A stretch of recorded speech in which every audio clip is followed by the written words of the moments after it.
Nós vamos falar hoje com os solteiros sobre este assunto, 2 erros dos solteiros, e vamos falar com os casados sobre a comunicação expressiva.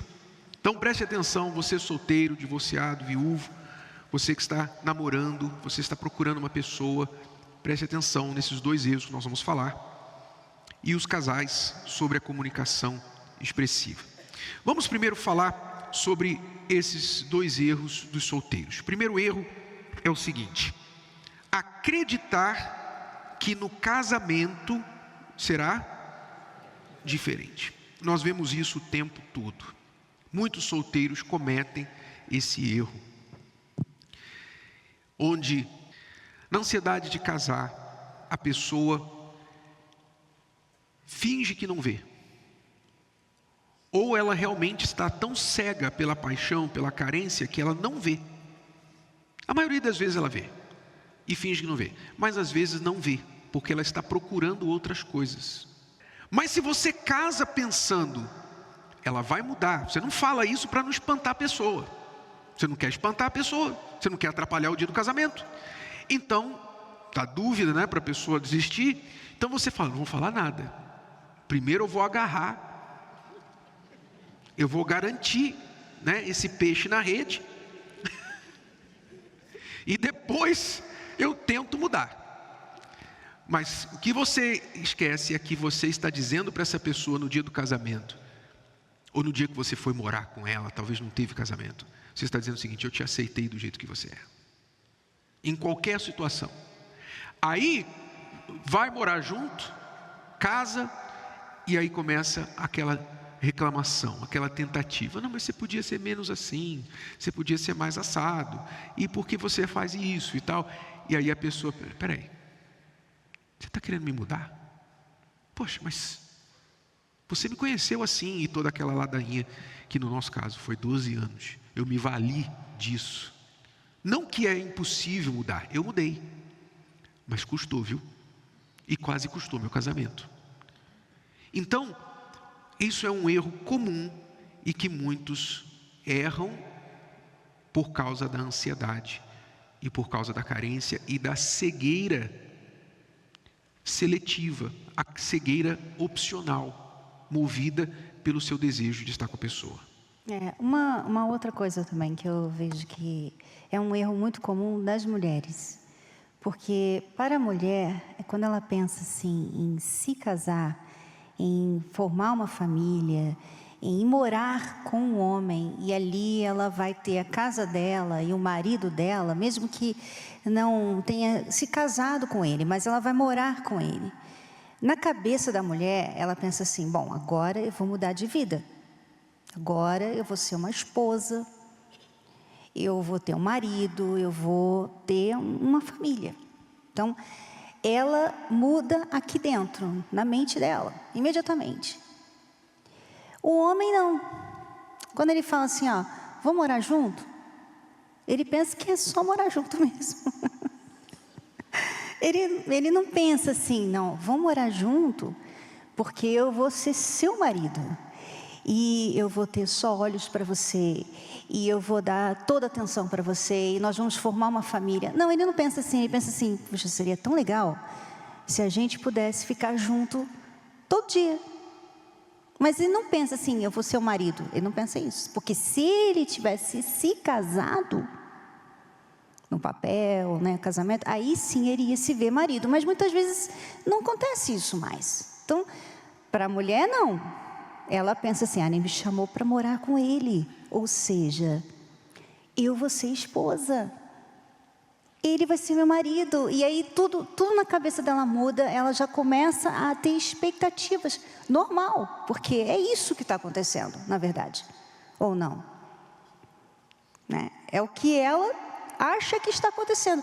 Ele me quer como sua esposa. Então eu vou ser uma esposa. Então, a mulher, ela normalmente faz essa mudança mentalmente. E as pessoas têm que entender que o casamento, ele vai mudar você, tem que mudar você. Se não mudar você, você tem um problema sério. Porque você não é mais aquela pessoa que morava sozinha. Então, às vezes, você tem comportamentos de uma pessoa solteira, mas você é casado. Então, as pessoas não entendem o que é casamento. E aí tem esse problema, né? A pessoa não... Então, você vai casar, você está avaliando uma pessoa para casar, você tem que pesar as coisas principais. Não coisas corriqueiras, mas as principais que provavelmente não vão mudar depois do casamento. Não vai mudar o que depois do casamento?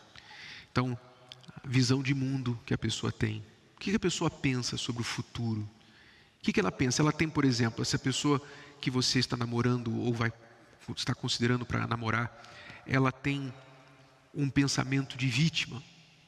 Ela é uma eterna vítima. O mundo está sempre tentando conspirar contra ela.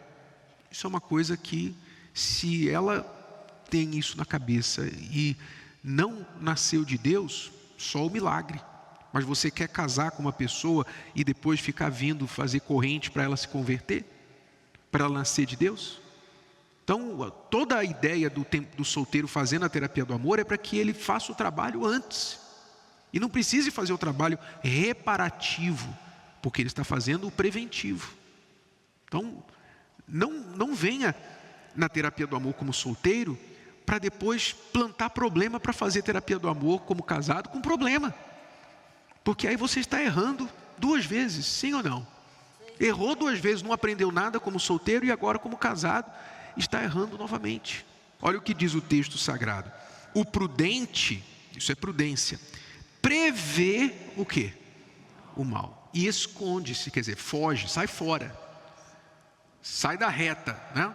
Mas os simples passam e acabam pagando. Quer dizer, o simples, quer dizer, a pessoa que não pensa, que não é prudente, que age da seguinte forma: depois eu resolvo isso. Primeiro caso, depois eu resolvo. E não é assim que vai acontecer. Segundo erro do solteiro: valorizar química acima de caráter. Eu não gosto muito dessa palavra química, mas eu estou usando porque as pessoas usam muito e é importante falar do jeito que as pessoas entendam. Mas, no geral, o que está se falando sobre química?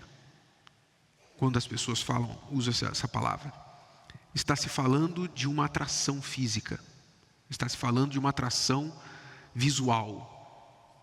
Então, quando a pessoa valoriza a química acima de caráter, ela foi atraída pelo visual. Então, os olhos gostaram, o coração se apaixonou. Ela, como eu falei, já está visualizando lá na frente, pensa assim: poxa, imagine meus amigos me vendo com essa mulher. Imagina os meus amigos me vendo que eu casei com ela. Imagina as minhas amigas vendo que eu casei com esse homem. Imagina os nossos filhos. Ela vai lá na frente. Sabe, quando as pessoas usam também outra expressão, normalmente elas falam assim: nosso relacionamento é muito intenso, começou muito intenso. Já ouviu falar isso? Já usou? Já viveu um relacionamento assim? Pois é, provavelmente você colocou química acima de caráter, de outros valores importantes. Começou intenso, depois ficou tenso e depois você ficou só. Né? A palavra foi diminuindo: intenso, tenso e só. É o que normalmente acontece nas pessoas que fazem isso. Então, pensam assim: não, a química é o que é importante, mas essa questão da química, ela normalmente está mais atrelada a uma paixão do que ao amor. Ela fica justificando o mau caráter, né? O mau caratismo do outro, né? Ela, vamos dizer assim, compreende. Eu compreendo por que ele mente. Eu compreendo por que ele é agressivo comigo. Por que ela é agressiva comigo? Porque ela me ama tanto que ela morre de ciúmes. Então, eu compreendo, é uma paixão, né? A gente não consegue ficar junto, mas quando a gente está longe, a gente não consegue ficar longe. E ela pensa que essa forma de ver o relacionamento é como se eles tivessem algo a mais, assim. É como se vocês pertencessem um ao outro. né? E o mundo todo está contra vocês, e vocês têm que lutar por esse amor que já mostrou, provou que não era para ser, né? Você vê, hoje tem muitas pessoas quebradas, e por elas estarem quebradas, elas pensam que é um relacionamento que vai ajudar eu me sentir melhor, porque eu estou quebrada. Então, uma pessoa comigo, me amando, me querendo, me desejando, vai me fazer sentir melhor. O que você precisa num relacionamento? Confiança. Como é que você vai confiar numa pessoa que mente? Então, eu preciso confiar na pessoa, então ela tem que ter caráter. Ah, mas ele é lindo. Ah, ele é assim, ele parece um modelo, parece um ator. Mas ele não tem caráter. Você vai sofrer com ele. E a beleza, depois você não vai nem ver a beleza mais. Você vai ficar com tanto ódio da pessoa que você não vai ver beleza mais. Então, não faça isso, né? Eu sei que a atração é a primeira coisa normalmente que acontece, mas a atração continua depois quando você tem essa admiração, quando você acha uma pessoa que você admira, que você confia, a atração fica para o resto da vida. Aquela química fica para o resto da vida, porque aquela pessoa ela é aquilo que você imaginou, idealizou naquele primeiro dia que vocês se viram. Então, não valorize química acima de caráter. A atração é importante, mas nem sempre um relacionamento que se transforma em amor começa com atração. Bom, esses são os erros do solteiro, né? 2 erros aí importantes. Vamos aqui à comunicação expressiva, que é um ponto importante para casais e solteiros, vão ter que aprender a praticar isso também. Comunicação expressiva, o que a gente quer dizer com isso?